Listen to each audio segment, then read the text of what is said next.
interrupt. Okay, let's take Commissioner Fish's first amendment, which is the 3 positions in the Water Bureau. Return the phone. Novick, Aye. Prince, The parents went R, not I. Thank you, colleagues. Aye. Sullivan, I just wanted to thank the Water Bureau and Commissioner Fish's office for providing me a detailed analysis of this. Resigned. Hicks, Aye. Okay, now we'll take the second one, which is the Mercado emergency repairs, $20,000. Novick, Aye. Prince, Fish, I want to thank my colleagues on this, and I also appreciate the feedback that the mayor and I got. We will administer these funds wisely, we will provide an accounting, and we will make sure these funds are net of other funds that the aggrieved small businesses receive from insurance and other sources. This is our way as a body, however, to forcefully speak out against someone who would vandalize the trucks and the small businesses of immigrant entrepreneurs. It is shameful, and I'm proud of this council for stepping up. Aye.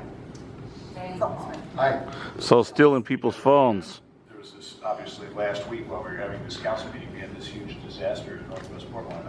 I'm happy to see our city bureaus coming together to work on how do we respond to that. So when we have a situation in our small business community like this, one way or another, we ought to try to be there, and I appreciate this. Mayor, can I just also acknowledge that driving back from the site visit to report to you, your office immediately said, co-sponsor, you want to move on this? And thank you for your leadership. Thank you. It's a good piece of work. Aye. Okay, let's take Commissioner Novick's amendment with respect. No further questions about it. It was testimony, which I think we can answer as we vote, but very good points made. Commissioner Novick's amendment about the RV program. Aye. Prince, Aye. Fish, Aye.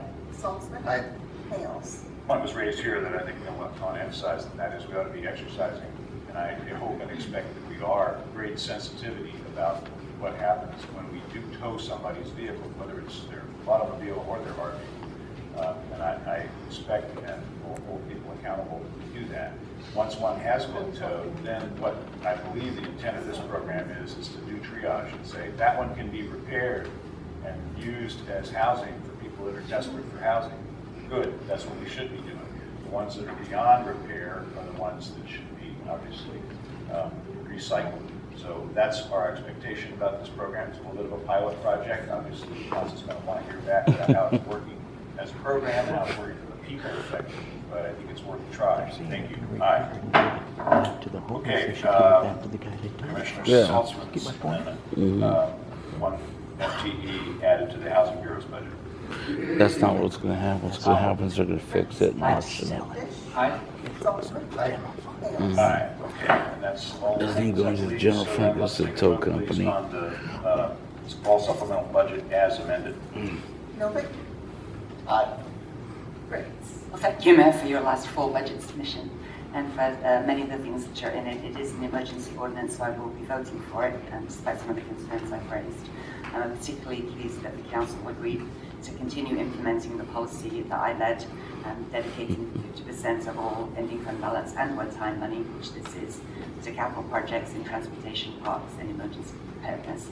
It's really important to see these maintenance needs funded in the bump, and disappointing to see that many others still need funding. I'm particularly grateful that there are funds for additional park rangers to help patrol along the Springwater corridor in East Portland. I was concerned about the Better NATO seasonal pub because it seemed like $250,000 for one summer of temporary bollards seemed a bit high. So thank you for your staff letting me know what it's for. It's actually for 5 years, so about $70,000 a year. I am still a bit concerned that the administrative costs and outreach and contingency are almost $150,000, so that's over 40% of the allocation. So that's still of concern. And obviously, I'm glad that the Halpern Partnership has been forged and that you've been able to get the property owners to pitch in so that that lovely resource can be preserved and maintained. And I'm glad that for the $1.5 million. What I've been doing when I get requests from affluent neighborhoods to fund something to partner with parks. I try to find the money with system development charges or other things to, at the same time, provide improvements in neighborhoods that don't have parks.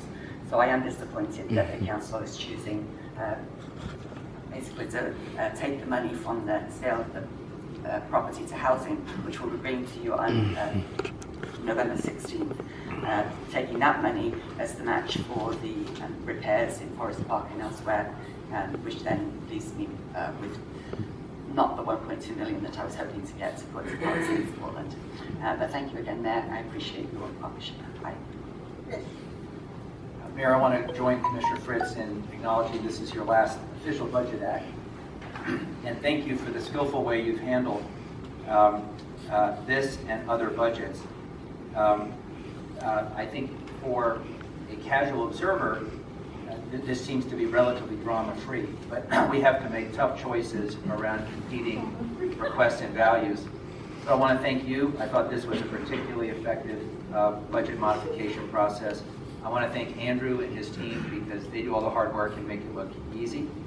I want to thank my colleagues for the discussions we've had and the consensus that we arrived at. I want to thank the public for helping to shape this. There's a number of things in here that I really care about. I'm pleased that we're carrying over money to help Dan fund winter shelter.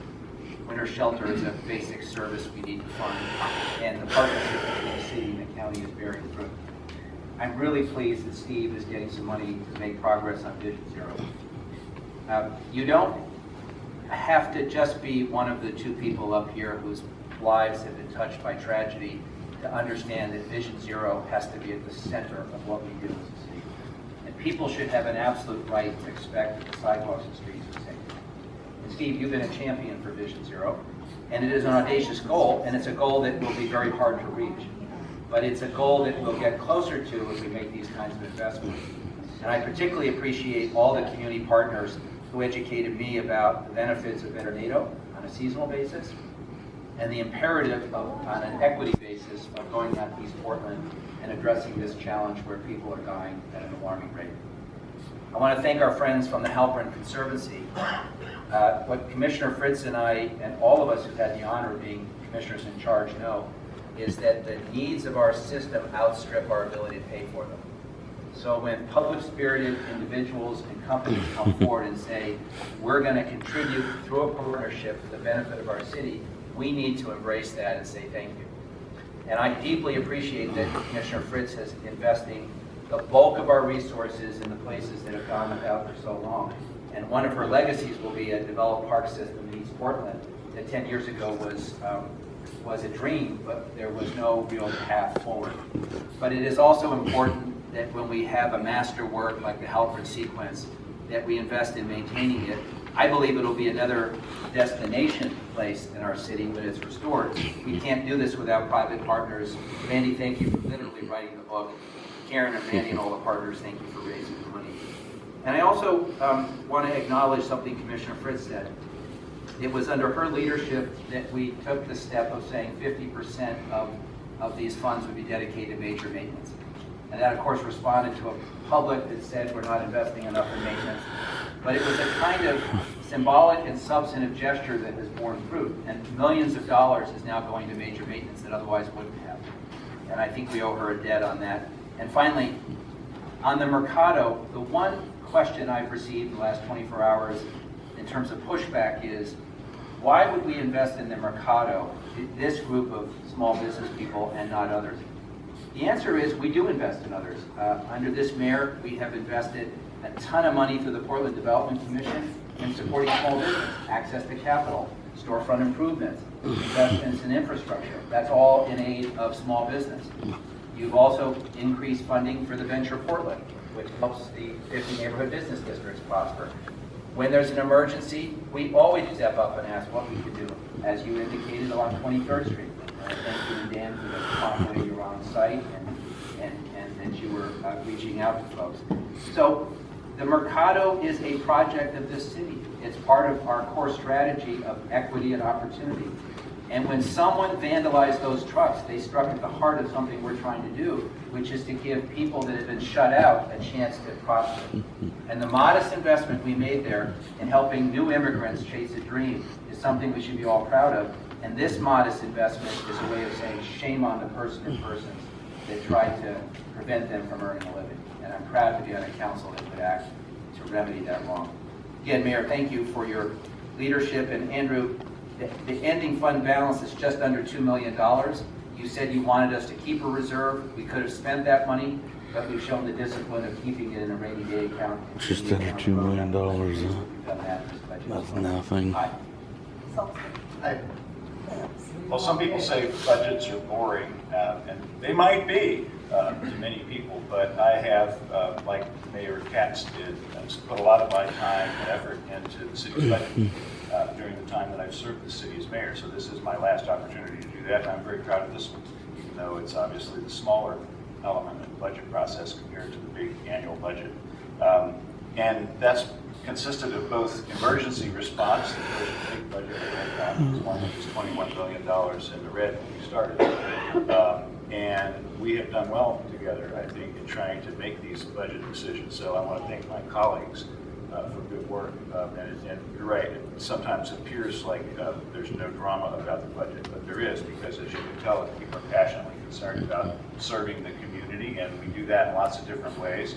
And there's never enough money to do everything that we want. I also want to second commendations to you, Amanda, for having this policy here that when we have extra money, we spend at least half of it on capital investment. That's just good management, and you put that into our DNA as a city, and it's very good that that's how we operate.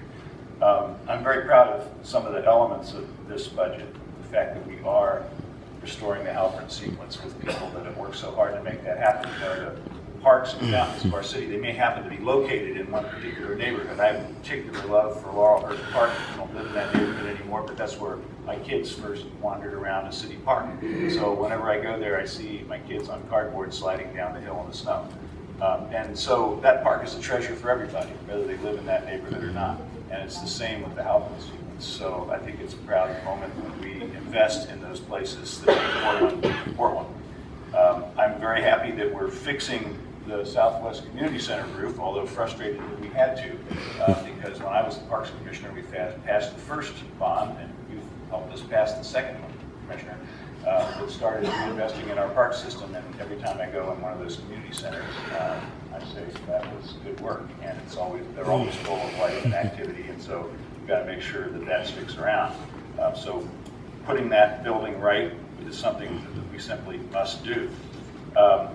I'm very happy about Better NATO, and by the way, in terms of community involvement, I want to thank the hundreds of people who let us know that that's a priority for them in this city. It really helped, I think, make the case that having more safe places to bike and expanding the public realm for bicycles in this city is something that we're still committed to, and Better NATO, this version of it, is a step in that direction. And then finally, this investment in Vision Zero is something that I really want to commend you, Commissioner Novick, and the Transportation Bureau for making a priority. You know, gang violence is still a serious problem in this city. Although it's down 20% from last year, we've had 1,069 shots fired, 39 people wounded, 2 people killed. We've had, I think, 15 homicides in this city, but we've killed 34 of our fellow citizens with cars, and that's the #1 threat to public safety in our city. We had Fawn Langenus, the mother of Fallon Smart, here at this table a few weeks ago, talking about the hole in her heart from her daughter's death on Hawthorne when she was run over by a reckless driver.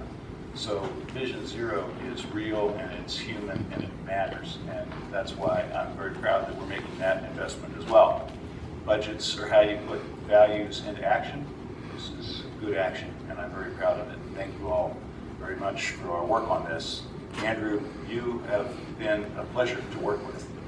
You get to work with really smart people at this table, and you're one of them. And the folks that you've assembled in our budget office are the best in the business, as it was just, I think, validated by the Bloomberg Foundation in the recognition for the work that we're doing on data and open government.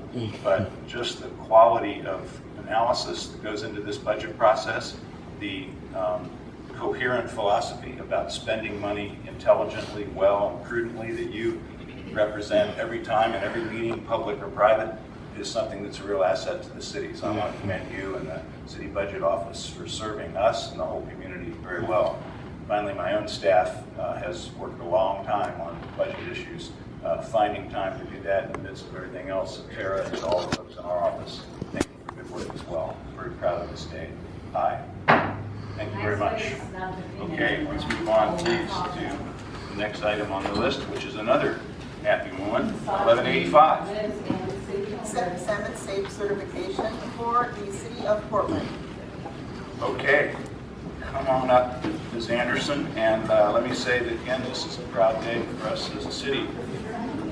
In 2013, I made a pledge at World Environment Day that we would become a salmon safe city.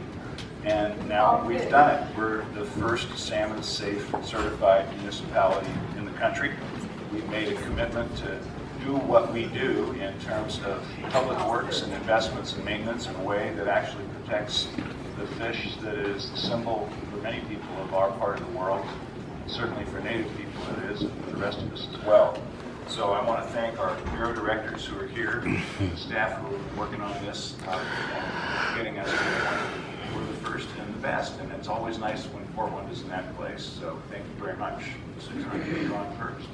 Thank you. Good morning, Mayor, Council, Susan Anderson, Director of the Bureau of Planning and Sustainability, and with me are Leah Tree, Transportation Director, and Jay McCary from BES, my partners on many different projects. Today we're pleased to bring you this report on the city's Salmon Safe program. BES acted, as we often do on a lot of different kinds of projects, as the convener of the Nexus, and we worked with staff from several different bureaus to get through the certification process. More than a dozen different people from several different bureaus were involved. I'm going to briefly list all their names quickly, just their first names from the different bureaus. And if you're here, could you stand up or wave or something so council can recognize your hard work on this effort. So the list includes Caitlin and Melissa from BES. Salmon's safe, but women and children aren't. Mike from Water Bureau, Rich Grant from Transportation, Greg and Sean from Fire, Don and John from Fleet Services, Stacy and Larry from Procurement, Jamie and Sarah from Facilities, and from